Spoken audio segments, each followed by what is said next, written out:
I am so excited. And every time I get excited, and I don't know if this happens to you or it's just me being a little bit crazy, I want to talk. So instead of talking to myself, I'm deciding that I'm going to talk to you. What is the excitement about? I just saw a trailer on CNN that they are telling a story in a docu-series of Marilyn Monroe called Marilyn Monroe Reframed, the face you know, the story you don't. And once I looked it up to find out more information about it, I was so excited because people such as Ellen Burstyn, who's one of the presidents of the Actor Studio, and I was privileged enough to actually work with her on that stage of the Actor Studio some years ago in the Chekhov Cherry Orchard play, is going to be one of the people interviewed on this docuseries on CNN. The next thing I see is that the narration is going to be done by Jessica Chastain. Guess what? That triggered so many moments for me from 20 years ago, I want to say, when I first came to New York from Transylvania, small village in Transylvania, Romania, ex-communist country, I went to apply for the Actor Studio master's program at New School at that time. My first day of school, after auditioning on this big stage at one of the buildings that were used from the New School in the darkness, I don't even remember what the audition was like, but I do remember that when I was done, this shadow from the darkness was walking towards the stage. And I was trying to see, barely able to see who was coming up. And this hand appeared out of the darkness and said to me, "Miss Mihut, I would like to tell you now, but please wait until it is made official. You are accepted to be part of the Actor Studio Master's Program." To find out later, because I didn't know at that time, I was just this shy person, young person who had just arrived to New York from Romania. But to find out later when school began, the same person who came up to the stage to shake my hand was none other than James Lipton. The James Lipton, who then went on and was brilliant in doing the show inside the Actor Studio that got him so much recognition. May God rest his soul in peace. After that, on my first day of school, I was so nervous, and I was walking, I remember, on 6th Avenue to the first day of school. I think I made a left on 15th Street, if I remember correctly, around 15, I'm not sure, but it's around that area. And I was shaking, and I was like, oh my God, I'm not good enough to be in this program. I can't believe they accepted me. They're gonna find me out, that they are wrong about it. You know, all the things that we think when we have no confidence in ourselves, as I didn't. Not speaking the language as my first language, and all of that. But I make the corner to go to the address that I was looking for my first day. And I see in front of the building, there's a lot of students coming and going, but then I see this one person standing there. And this person looked like he was a ray of sunshine. I didn't know if he was going to be in my class, but I just noticed him out of the many people that were walking in front of that building. And he was just standing there, and I just noticed him. And I remember in my mind thinking, my God, he looks like he has no nerves. He looks like he's so confident, and he looks like he knows who he is. Didn't know at that time. Again, he was just another person. I walked through those doors shaking. Even now, when I think about it, I'm still shaking because I'm nervous, just thinking about how nervous I was. Petrified, petrified, petrified. We walk into the classroom, and I remember in the introduction, that person that I saw standing outside that reminded me of the sun. That's how I saw him as. I just thought that there was like something special about this one person. When it came his turn to say his name, he said, "My name is Bradley Cooper." Bradley Cooper before the famous Bradley Cooper. He was a young student who also was accepted at this famous program associated with the Actor Studio that I happened to be accepted into. And you have to remember, this is not me being accepted to such a prestigious school, having come from parents who have anything to do with the entertainment business. My father is a priest. My father is an Orthodox priest who has built an amazing, beautiful church outside of Detroit. My mom works for the church. I mean, it was just me having graduated from college in Bucharest, Romania, moved to New York, where I was completely scared to death of even leaving my apartment. But somehow I managed to get into the Actor Studio MFA program. And the student, my colleague, one of them amongst all the other amazing colleagues, happened to be Bradley Cooper, that I noticed before I noticed anybody else. Not to say that everybody else was not extraordinary. Everybody else was amazing, but there was just something about him. So now, in the present, looking back at that time, I kind of understand why he made that as a movie star, and it makes absolutely 100% complete sense that he did. But at that time, because we were part of the MFA program of the Actor Studio, we were given access to go see different rehearsals with other members of the Actor Studio, known people from the Actor Studio. So I remember one day we were being told that there's going to be a rehearsal in Brooklyn, and we can go to watch the rehearsal and to see the work, the method, the work of the Actor Studio. A group of us got together, went to Brooklyn. I do not remember the place because, as I have told you, I don't remember a lot of the things because I didn't know them at that time. I don't know, but it was a space, a huge industrial space where this rehearsal that we were given access to was happening. And I remember walking in, and the first person that I see on stage is Al Pacino. Can you imagine? I mean, can you imagine all of this happening to me, being new in New York from a small country like Romania? I did not even understand. I wish to God that I would have been able to be mature enough then. I was in my late 20s, like 27, I think, at that time. I wish I would have been able to write everything down, because now only some stories are being triggered by what I'm seeing. And I'll get back to why I'm talking about this. But seeing that the show on CNN that's going to be starring January this month, it's going to be a 4-part documentary, is going to be narrated by Jessica Chastain. I'll get to that. As we walked into this place in Brooklyn and we saw Al Pacino on stage rehearsing, I had no idea what he was rehearsing. But then after I see him and I'm like blown away, and I'm like, oh my God, this is not happening to me. I'm not worthy enough to have all these things happen to me.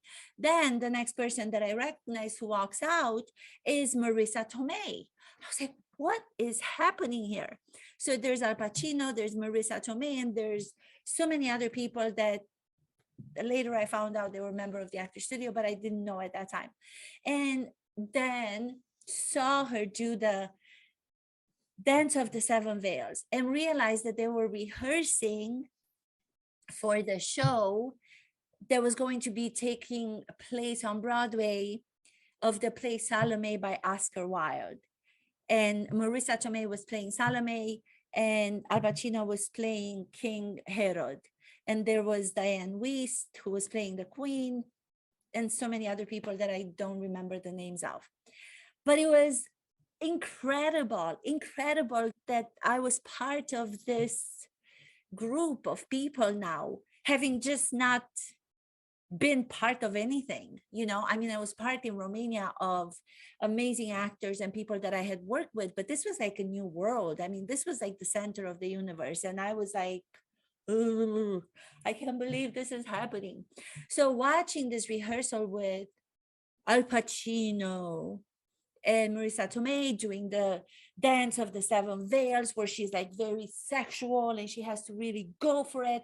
And at that time, for me, I didn't understand method acting. I mean, we were trained based on Stanislavski system in Romania, but you have to remember that Romania used to be a communist country. So every interpretation of a system is based also on what the culture of the country was. So when I saw Marisa Tomei come out and really be so private in front of the other characters and in front of us watching, and being able to really dance as if nobody was watching, that's where the expression probably came from. She was doing a private moment, which is, can you do something that is so raw and vulnerable and shows a part of yourself that is difficult to share with the public? I later found out that was called a private moment. And I was blown away. I could not believe that that was happening. And I'm like, this is never going to be me. I'm never going to get to that level where I can do this. Like, what am I going to do? I think they made a mistake again about accepting me, and all of that insecurity came in. But I was happy. So there was mixed emotions. They were doing the rehearsals directed by Estelle Parsons, whom I later found out won an Oscar for the movie Bonnie and Clyde as Best Supporting Actor, directed by Arthur Penn. She was one of the artistic directors of the Actor Studio. Arthur Penn was one of the presidents of the Actor Studio. He was part of the Actor Studio. If not president, he was part of it. All of these like select group of people that when I was in Romania could only watch from far and say, oh my God, look at these amazing, extraordinary actors. And then I'm like in the middle of all of them. All of these things are happening to me. And, if you don't know how to take it, it's like scary. I mean, it's wonderful at the same time, but it's mostly scary if you're not prepared for it. So we're watching that. And I'm learning all this information that they were going to do this play, Salome, on Broadway. They went and they did it. But then we found out that Al Pacino was not only going to finish that play, but he was going to do a tour of the play, and he was going to go to the West Coast. And also he was going to do a movie of the same play. And he, I believe, decided that he wanted to go with somebody else that was unknown. I don't know exactly the particulars. I don't know the details of why Marisa Tomei was no longer Salome, but I think it was because he wanted to go with an unknown. And that unknown was Jessica Chastain, the Jessica Chastain now. But at that time, I believe it was her first role after she had graduated from Juilliard, from what I read in an article. She had just graduated, and Al Pacino cast her to play the stepdaughter in Salome, the character Salome. So if you're watching for the movie, you can now watch her do this dance on YouTube, online, and she is amazing. I usually give actors that same scene of her dance because you can find it online. Whenever I try to explain to them what it means to do a private moment, going back to what it means to be private in public, or to go back to even before Strasberg decided to call those moments private moments, to go back to Stanislavski, it's called public solitude, which is the same thing. It's revealing yourself in a way that if somebody walks in to see you, or if somebody is actually watching you do whatever you decide that you are doing, you would have a hard time continuing doing it, or you would adjust the way that you do it so as not to feel completely vulnerable and open. And then you see Jessica Chastain, and please go to see her. You can put Salome, Jessica Chastain, dance, the dance of the seven veils. And she has the goal as the character to be able to seduce the stepfather, who is King Herod, so then she can ask for what it is that she wants, which is the head of John the Baptist. I mean, can you imagine the way that the dance has to be done for her to achieve the goal of getting from King Herod, the head of John the Baptist? She's brilliant in it, but that was her first role. And now going back to Marilyn Monroe and the docu-series that is going to be on CNN, I find out that it's going to be narrated by no other than Jessica Chastain. So when I was watching the trailers that started to come on a couple of days ago, I was so excited. I was like, oh my God, I cannot believe that this memory was just triggered because of seeing that on CNN. And I'm so excited to see that there are people who are doing the story as they describe the series. Marilyn Monroe, the face you know, the story you do not. Something to that. I'm not quoting anybody. And I am so hopeful that it's going to be about the artist, Marilyn Monroe, because having graduated from the 3-year of the master's program, then I had the opportunity to audition for the actor studio. There's a difference between the school, the actor studio, the program, and then in order to become a member, you have to audition. And that's where everything gets really, really difficult. There's famous people who auditioned, I don't know how many times. I mean, 10 times they're talking about. Dustin Hoffman, Nicholson, they had to audition I don't know how many times before they got in. So for me to actually audition for the actor studio after graduating in the same year with Bradley Cooper again, and to get in on my first try, again, it was something like sublime. It was something that was like a miracle. So that's why I do believe in miracles. When people tell me that I have these arrogant aspirations of wanting to do things or of reaching further than where I'm supposed to reach because of my background, being from such a modest upbringing, I tell them, would anybody have thought that I was going to be in the same class with Bradley Cooper? Would anybody have thought that I was going to audition for the actor studio the first time and I was going to get in? No. So why not have and consider that the impossible is possible until it's not.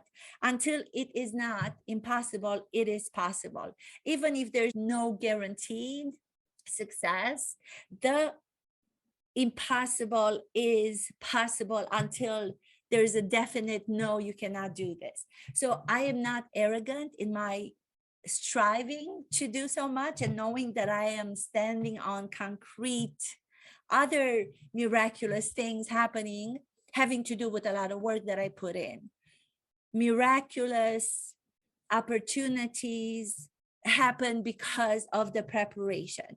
You know what luck is? It's opportunity meets preparation, something like that.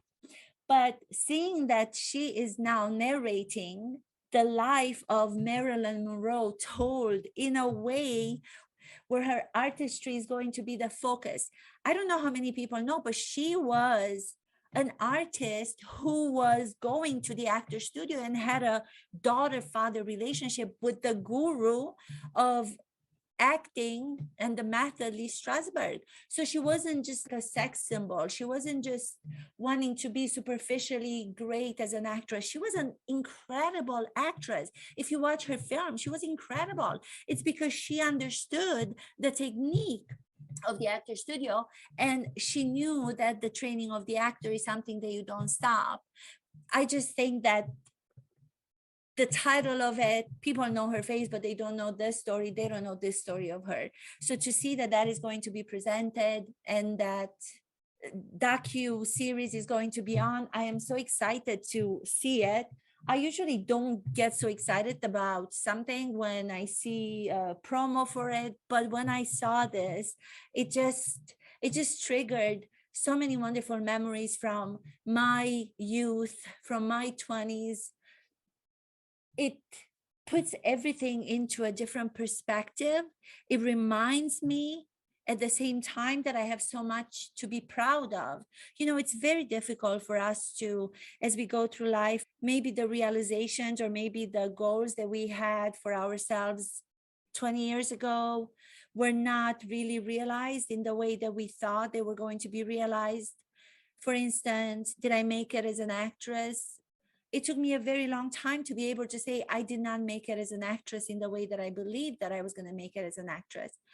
I remember there were times where I was in the elevator going to school, and James Lipton happened to be in the same elevator, and he would just take my hand and he would kiss my hand, and he would say that he appreciated how great I was as an actress due to the times that he was able to see me in some of the shows and some of the scene work. But most importantly, the thesis that I did, which I still have it filmed, and I hear his laughter, even though the way that it was filmed, you don't see the audience, but I can recognize James Lipton's laughter. This was 20 some years ago when I was doing my thesis, the last year of the program at Circle in the Square, directed by one of the other incredible people from the actor studio, Zenon Krushelnitsky. And you forget these things because our tendency and our conditioning is to go to the things that we did not achieve rather than to also focus on the things that maybe were different that we were able to achieve. I didn't make it as a movie star. I didn't become the version of Bradley Cooper and bravo to him that he is where he is, because I think he's amazing and he was always an amazing human being. To this day, I know that he's still helping his best friends in any way that he can, giving them roles in films. And I even remember that during the school, he was one of the first to get an agent to represent him, a manager. And one day he just grabbed me by the hand.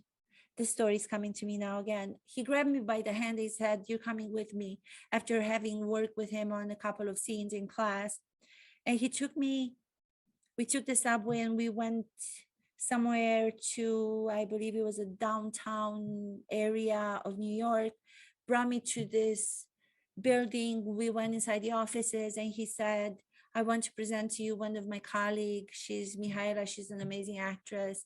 And I think he was trying to get me representation. The fact that I didn't get representation had nothing to do with him, but he tried. So he was that generous. He was that kind of a person at that time when I knew him. And I mean, it's so incredible that he is where he is today. And I'm so proud because, and I mentioned him to my students as an acting coach. So this is where, everything changed from where I thought I was going to be. So then realizing that it was going to be so difficult to do acting and to become an actress. And most of the time I would hear the reason to why that wasn't happening to me is because of the accent. And I'm so sad that was one of the reasons. Nowadays, I'm seeing that more and more people are accepted, or they should be accepted. Accents, they should be accepted more than they are. I don't think that it's sufficient. The way that the population and the world is becoming so small, and people are working from Los Angeles, they're doing movies in Romania right now. From Romania, they're casting people from the United States and Europe and America and South America. Everything is becoming like a one industry. I just hope that people with authentic backgrounds and authentic first language, not necessarily being English, would be given more of an opportunity, because I think we would be richer and we would be better as humans and understand each other so much more, because the role of the actors and the responsibility of the actors is to make us have empathy for other people. They put themselves in the shoes of so many characters that are so different between them, which means that they have to search inside of themselves to find those different personalities, those different sides to them, and bring them out. And when doing so, you're also revealing to the world that we're not just one personality, we're just not one kind, we're all kinds, we're all different people inside of us, no matter where we come from. At the base of everything, we're humans. I mean, that is what connects us. What could be more profound and powerful than the fact that we are connected through our humanity, you know? And also what they do, which is amazing, is fiction, fact. The actors have to know the difference between this is fact and this is fiction. With everything that's happening in the world, because of political want of some people to have all their power and not care about what's happening in the world and not care about what they should be caring about, which is the people who elected them, they're blurring and they're mixing the fact fiction intentionally because they want to confuse people. Well, actors are the ones who are saying, no, this is who I am. I am an actor who's playing a character. This is who I am. Does it mean that I become the character? No, it's still me. The sides of myself that maybe I have not shown to public yet, I'm going to try to see if I can reveal different sides of my humanity what matches other people's humanity, who might be considered different, but they're not, because we're all a mixture, a complexity of different kinds of emotions and cells and beings. Going back to Marilyn Monroe docu-series on CNN, I cannot wait to see it. Jessica Chastain narration, Ellen Burstyn, one of my mentors. Oh, it's going to be part of it. I do hope that they are going to reveal the side, having talked about sides of people and actors that we all have. I hope they're going to reveal a lot of her artistry. Marilyn Monroe at the actor studio. There's some beautiful pictures actually in the actor studio where you can see her. At that time, people were allowed to smoke inside, and she's in the middle of all the other people, just as any other human being, listening, paying attention with a cigarette smoking. So this is really, really exciting for me. I cannot wait to see it. And I'm sure it's going to be really revelatory. And it's not going to be just the things that we know of actors, as it is so much, in the world. I get a little bit disappointed when I talk about experts who go on and interview actors, and you watch those interviews and they're all the same. The interviews are being done by people who are being put in those positions who don't know the actor's work. So they do the superficial interview base questioning the celebrity. James Lipton, and he knew that he was going to have something that was original and authentic. I'm sure people were telling him that nobody's going to be interested in the actor's craft or the actor's process or the actor's work when he came up with a inside the actor studio program. And for him to believe in it and to know that it's going to captivate the world outside of the entertainment business, because it has to do with revealing tools and techniques, controversial techniques at times, how to understand ourselves as human. That is the most important training that actors must do. Before they work on any role, on any character, they have to self-reflect every time, find another part of who they are that's new, so they can put it forward for this new role that they are playing to keep audiences entertained. If you're going to play the one or two sides that you feel comfortable with, which everyday people, and I say everyday people, I mean extraordinary everyday people. I don't mean to say they're ordinary, but in every other profession until now, because now it's changing, in every other profession, people don't have to reveal all of the myriad of personalities. It's not asked for. You don't have to entertain as much. if you're a doctor. But even as a doctor now, majority of doctors are taking acting classes because they know that their communication and their relationship with patients is more important than the actual medical treatment, or if not more important, but as important. Politicians, the same. I talk about that in other episodes. You see what's happening. The politicians who have had reality shows on TV and have kind of given the population an insight into who they are being voted for because people through them feel that they are being themselves liberated. That's what actors do. They liberate the audience watching the actors on television or in the movie theaters. We don't have to do the dance as Jessica Chastain does in Salome. We don't have to do it, but sitting and watching her do it gives me that belief that I have that inside of me and tells me not to be afraid to fully go for something. Doesn't have to be the dance. It could be for something else that I want in my life. She's saying, go for it. The same way that I go for it in my dance in order to achieve something, in order to achieve a goal, I am getting the same understanding for myself to go for something, even if I'm afraid at first. And I don't want to be looked at as someone who's crazy by fully going for it. She's saying, go for it. It's better to go for it and find out that you've given all and you haven't achieved the goal than not go for it and have the regret that you were afraid to try it. So there's so many lessons to be learned from actors, especially nowadays with this blurring of the line between fiction and fact. So I'm glad that the Actor Studio and Marilyn Monroe and Ellen Burstyn is going to be part of this docu-series. I did an interview with Ellen Burstyn some years ago, and I hope I can do another one for Hey Stella.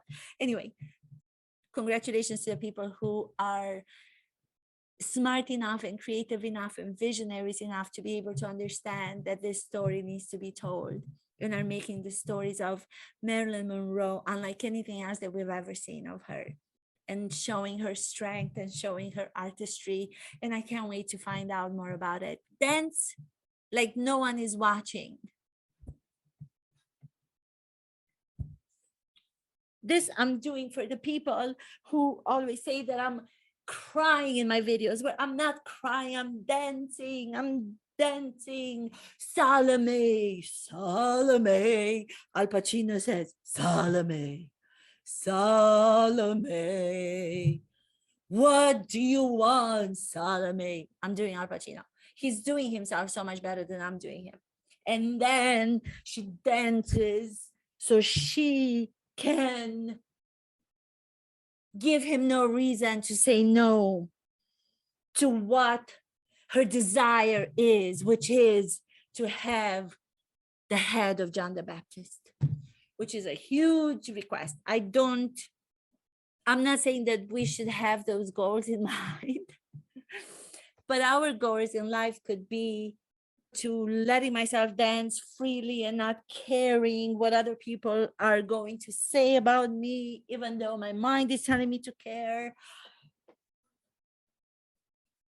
is already helping me being a better teacher when I tell my students to not hold back and to not be ashamed of who they are with everything they have inside of themselves and outside of themselves. So it makes me better in the way that I transmit the message because I have completely let myself feel it.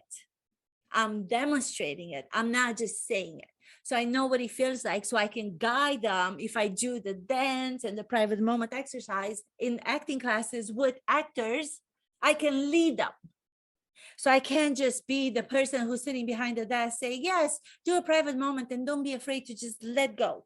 But while I'm going to be just sitting here and doing nothing because I'm embarrassed to do that myself, it's helping me in that. Thank you for listening. Phew, phew.